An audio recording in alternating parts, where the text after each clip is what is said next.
Welcome to the Register's Report. My name is John Buckley. I'm the Register of Deeds of Plymouth County. This show is about Plymouth County real estate. Our headline for the month was Real Estate Market Surges Ahead. We're going to talk about some of the numbers for July.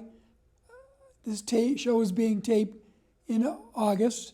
I have a great guest in the second segment of the show, Angelo Nuby of Mass Housing, and then we're going to talk a little bit about some of our Plymouth County and Plymouth Colony history. So the number of sales for the month of July were very strong. There were 1,064 deeds recorded in July, more than the 836 in June, 10% more than last July, and for the first 7 months of the calendar year, 10% lower. Started off a little slow early in the year. You're going to see an image now of all of the sales in Plymouth County, from Brockton all the way down, from Abington to Whitman. Every community had a significant amount of sales. You can see on that chart sales per community from January to July. The big story of the month was mortgages. We had another record-breaking month for mortgages recorded. There were 3,079 mortgages recorded in July, up from 3,043 last month. We said last month that it was the highest number of mortgages recorded in 10 years. In the month of July, it broke that record. So we're up 39% compared to the 2,212 in July last year. And 7 months into the calendar year, we're up 54% for recording mortgages. Clearly, a lot of those are refinances. People are taking advantage of the low interest rates to refinance their mortgage, get a lower rate, or shorten the term of their mortgage. If you haven't done that, I advise you to talk to a lender and take a look and see how a move would help you. Foreclosures are a different story. Because of the COVID-19 restrictions put on by government, there is a foreclosure moratorium. Because of that, a lot of foreclosures are not being recorded right now. Those foreclosure deeds where the property is vacant have moved forward, but for the most part, there were only 23 foreclosures in July, more than the 5 in June, but very insignificant compared to years past. Even more so in foreclosure notices. The next slide. There was only one notice. A notice is the first stage you'll see recorded at the registry for foreclosures, but there was 0 in June, still trending very low. And then you're going to see an image from every community in Plymouth County, Abington down to Whitman. As you can see on this chart, unlike other months, there's a very low number of foreclosure deeds and foreclosure notices.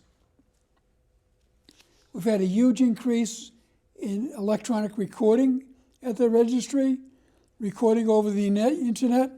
Thank God we had that program in place because we're not allowing the public into our building. And as we go forward, we really have to keep a close watch on foreclosures. If you find yourself in difficulty, reach out to a federal housing counselor like NeighborWorks, and take a look at what you might be able to do to protect your property. For most people, their home is the most valuable asset. A great guest coming up in the next segment, Angelo Nuby of Mass Housing, be talking about mass housing in the current state of the housing market. We'll see you in the next segment. Welcome back to the Register's Report. My name is John Buckley. I'm the Register of Deeds of Plymouth County. In this segment of the show, we always have a great guest on, and it's a variety of people that have been involved in what is part of the real estate community. The surveyors, appraisers, commercial real estate brokers, lenders, realtors, and then we have a different funding source that has been very important in the development of housing in Massachusetts over the last, at least the last decade. And I have a great guest who's been on before, Angelo Nuby of Mass Housing. And Angelo's has a different card this time. Now the senior relationship manager and nonprofit manager. Little promotion since we last met. So welcome back, Angelo. Thank you, John. You are not only a great public servant for Mass Housing, but you're also a resident of Plymouth County. I am. I've been a resident of Plymouth County for almost 30 years now. Wow. Yeah. Wow. So why don't you take a moment just to introduce yourself Sure. to our viewers and how you ended up at Mass Housing. Certainly. My name is Angelo Nuby. I work for Mass Housing, of course. I cover the whole state now, but I live in Plymouth County. Originally came to Plymouth County when I started working for a bank that no longer exists, which was Plymouth 5-Cent Savings Bank. I started my underwriting path there. I was an underwriter, worked for the old community banks, and as time progressed, moved on to larger companies, kind of back and forth. The last bank that I worked for, I've kind of stayed in the financial services area, was Sovereign Bank, now Santander. Worked for them, and back in 2007, after working in the retail branching arena, moved on to Mass Housing, and I've been with Mass Housing since. And my job is primarily to work with faith-based organizations, nonprofits, and we've got some great nonprofits and faith-based organizations in Plymouth County, but certainly in Brockton, municipalities, and a great organization. City of Brockton does a lot with first-time home buyers and development. And realtors. And it's to motivate, to educate, and to assist low and moderate individuals in the home buying process. And these are individuals who are looking for their first home, and also individuals who are looking to upgrade their current home, because we do refinancing, but also individuals who are looking to buy up. They want to sell their first home and maybe move into their second home. So let's share with our viewers a little bit of the structure of how Mass Housing works. It's not your typical government agency. No, we are in fact a quasi-agency. We're self-supported. We've been around since 1964. Wow. And so we've been around for a while. We go back to the days where people used to camp out in front of the banks when they needed to get inexpensive money to buy their first home. But now we've gotten away from that. Mass Housing, through our partners, our lender partners, and because we're a quasi-public agency, you cannot come directly to Mass Housing for your loan. You have to use one of the 140-odd lenders. These are mortgage companies, banks, credit unions, who actually work through the process with us. The nonprofit agencies and faith-based agencies that we work with actually educate the home buyer, because you have to have a certificate in order to obtain a Mass Housing mortgage. So you've got many partners out there.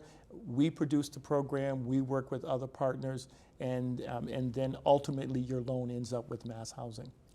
So I know you're a ground level person. Yes. You do the work necessary to get things done. You're on the Brockton Housing Partnership. Yes, indeed. And how else do you do your outreach to your responsibilities? So certainly we're on the ground. As you say, I've covered the whole state. Right. I spend a lot of time with organizations like the Black Ministerial Alliance out of Boston, but they actually attract faith-based organizations from all over the state, working on issues for not just for home ownership, but for individuals who are who are homeless and are looking for homes, individuals who have problems with mold and other types of issues that pop up, and they need an outlet. Lead paint. You know, Brockton is Brockton is an older community. Has had issues with lead paint over the years, and we work with DHCD. We manage the program to put resources out there for individuals to mitigate mold and lead, and of course Title V issues. So we're kind of a one-shop organization, and I try and touch as many of the resources available out there as I possibly can, so that I can direct prospective homeowners and current homeowners also. So what are the hot products right now? Hot products right now, because of the real estate boom again. Right. We've gone. Sure, we've had another busy month. Yes, the month of July. It's kind of interesting, because since COVID, business has picked up twofold. Interest rates have significantly dropped. Of course, yeah. So of course, with the increase of value of homes and the decrease of interest rates, we're still seeing a large group, a large strata of individuals who are still able to buy a home. So home values have gone up. The market is still hot. Interest rates have gone down, but probably the biggest boom is down payment and closing cost assistance. It's something that we've had for over a year now, but we're working primarily to do more in the gateway cities. And Brockton is a great gateway city. There are 26 of them across the Commonwealth, but we're trying to do more to enhance the options available to individuals of low and moderate income. And you can, of course, check out our website at masshousing.com. When I talk about low and moderate income, for instance, for Plymouth County, that's $153,900 that you can earn and still obtain a home with Mass Housing. And if you add on the down payment and closing cost assistance to that, up to $15,000, low interest rates, and Mass Housing has some of the lowest interest rates right now, we're able to put more people into homes and put them into homes that are sustainable. We want people to go into homes, be sustainable, be safe. So how does someone access these programs? Do they do it through their lender? They do it through their lender and through the nonprofits. The first step is really working with the local nonprofits, and we've got Housing Solutions that has an office right here in Brockton, a really good organization. Right on Legion Parkway. Right on Legion Parkway, and they work in conjunction with the Brockton Redevelopment Authority. They have resources that are available for first-time home buyers. So that first step is to work with them, get educated. You kind of take a step back, you get educated, you find out what resources are available out there, build a team. We've got some wonderful realtors and real estate professionals in the city of Brockton. Work with them to establish that team so that now you can go out and find that home. And then you reach back to the lenders. And we've got some wonderful lenders here in Brockton. There are numerous, Harbor Run, Rockland Trust, Eastern Bank, many of the mortgage companies that are in the area. These are organizations that now you would sit down with a loan officer, and he or she will take you through those steps. They'll spend time with you. They'll describe Mass Housing's program, but they'll also talk about other programs that are available. Mass Housing isn't the only program. MHP, Mass Housing Partnership, is another great program, and organizations like Housing Solutions will take you through those steps, and the loan officers also will take you through the steps of the process. Now, do some of those programs cover more than just Brockton? Certainly. Because NeighborWorks Solutions goes all the way down to Plymouth and New Bedford. Exactly. Now, and Plymouth County in this show goes all the way down to those towns too. Excellent. So and actually, yes, Housing Solutions, NeighborWorks Housing Solutions covers much of the South Shore, Quincy, even a little bit into Boston, and certainly Bristol County also. So our programs are statewide. And that's the wonderful thing about going to that first-time homebuyers class and receiving that certificate. It's good for 2 years, in some cases 3 years, depending on the organization, and it's useful statewide. So once you have that in your hand, you're able to shop anywhere in the state and purchase a home and utilize the resources that are available through Mass Housing, but also take advantage of some of the resources like the city of Brockton that has down payment and closing cost assistance, you can actually leverage those together to even enhance the home buying process. Now, what other program do you think people might be interested in for mass housing? Certainly, now with the equity boom, people are finding out that their homes are going up in value. It's an opportunity for them to expand, stay in the community that they love. Their children are going to school here. It's close to work. So they're able to now reach out via mass housing, refinance their home, maybe pull out limited amount of equity, but at least refinance and drop the payments down. But we have second mortgages that will enable families to maybe do some expansion, remediate the lead, mold, and stay where they are, but upgrade their home a little bit. So those are the opportunities that are available also through mass housing. Yeah, there's certainly a mix of activity going on through this COVID crisis. There are a lot of people who are home and like being home. Yeah, yes. and many of those people are reinvesting in their property. Yeah, that's one of the, my oldest son is a carpenter who was laid off, many folks were for a bit, but he was building a deck, and literally in the middle of the deck he ran out of some material, and now it's a Chase, it's Home Depot, it's Lowe's, it's the local businesses. So everyone is reinvesting in their home, which is a great thing. They're spending more time at home. They're putting in swimming pools. They're doing everything necessary to upgrade their home. And everyone is, the businesses are thriving from it. But you still have some families that are still struggling a bit. But there is the other side of it. I am surprised at the number of sales going through for us. Last month was the highest in 2 years, and it's kind of a double situation. Yeah, you do. One of the things that's happening is that some of the issues that are still out there, the forbearances, the foreclosures, the modifications, are being masked by the pandemic. Right. Everyone is focusing over here, and they're missing what's going on over there. And eventually, and I talk to a lot of the nonprofits who also are counseling agencies. So they're working with individuals who may have some challenges with credit. They may be they were going through foreclosures or modifications prior to the pandemic hitting, and now everyone's okay. Everything's fine now. Our bill, we don't have to pay our bills. We don't have to worry about anything, and ultimately.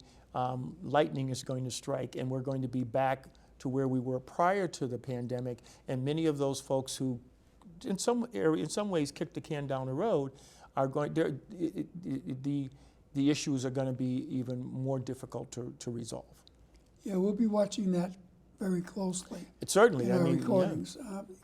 Clearly, the moratoriums, particularly the foreclosure moratorium, has limited the number of foreclosures. Mostly only those that are vacant properties. Certainly. And many people have taken advantage of putting their balance at the end of the loan. Not everyone has done that. So it really will be interesting to see what happens as you get through middle of October, which is where the governor has expanded the moratoriums to. Yeah, that's one of the things about many of the products that are available out there. There are some opportunities in mass housing, and I'll toot mass housing's horn a little bit, in that we offer a product called MI Plus. And many of the individuals who have homes and have mortgages with us, which is about 91%, have MI Plus. And so when the forbearance is due, and remember, forbearance isn't forgiveness. So when that forbearance is due, whether it's added on to the end of the mortgage or it's due after 90 days or 180 days, it's due. With many of our clients, we have MI Plus, which covers up to $2,000 a month of principal and interest. So after 6 months or 3 months or whatever, the bulk of that payment that's due will come from mass housing directly. And so that's an expense now that many of our borrowers, many of our homeowners don't have, because mass housing is covering a large percentage of that. So, and every individuals have to look at what's right for them. And they say there are several programs that are out there. We want people to be educated. That's the most important aspect of the home buying process, is whether or not you use a mass housing loan, a portfolio loan through a local lender, a mortgage broker, whoever you use, we want you to be educated so that when you enter in this process, you make the decisions about where you want to be, not someone else. So I'm going to ask you to share your contact information a couple times in this segment. Certainly. So it's Angelo Nuby, and it's anuby@masshousing.com. Or you can just go to masshousing.com, and we've got a great website, and you'll have, there's a telephone number there. My direct contact number is 857-472-9010, 857-472-9010. I'm happy to talk to you, happy to talk to you about resources that are available out there, put you in contact with some great organizations that are located in the city of Boston, city of Brockton, and the surrounding area.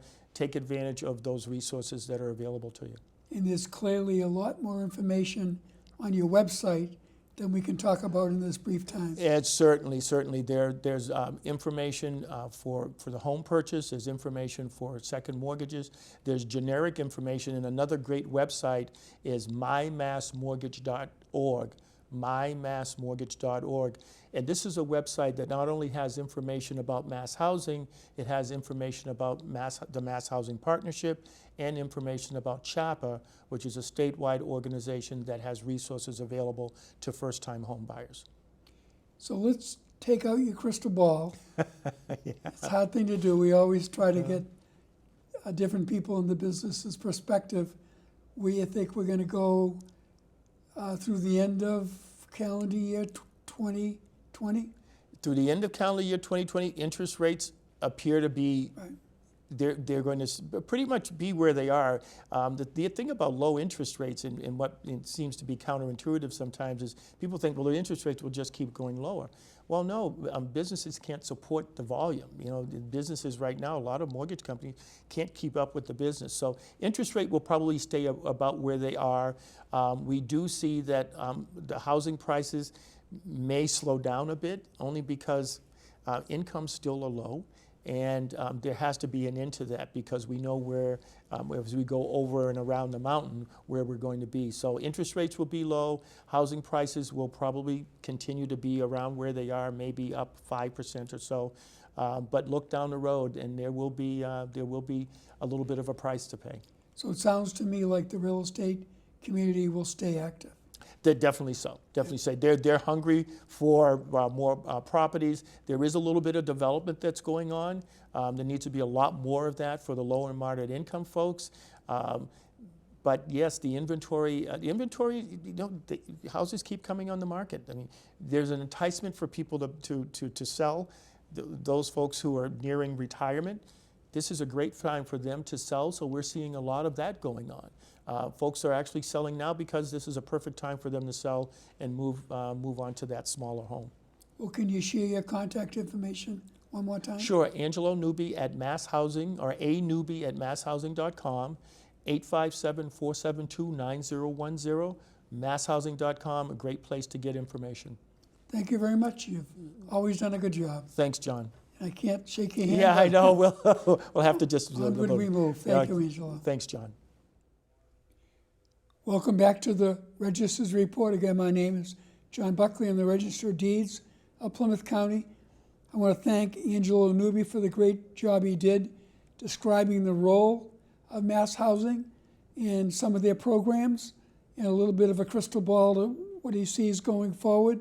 In this segment of the show, we always do something lighter in nature, some of our Plymouth County and Plymouth Colony history.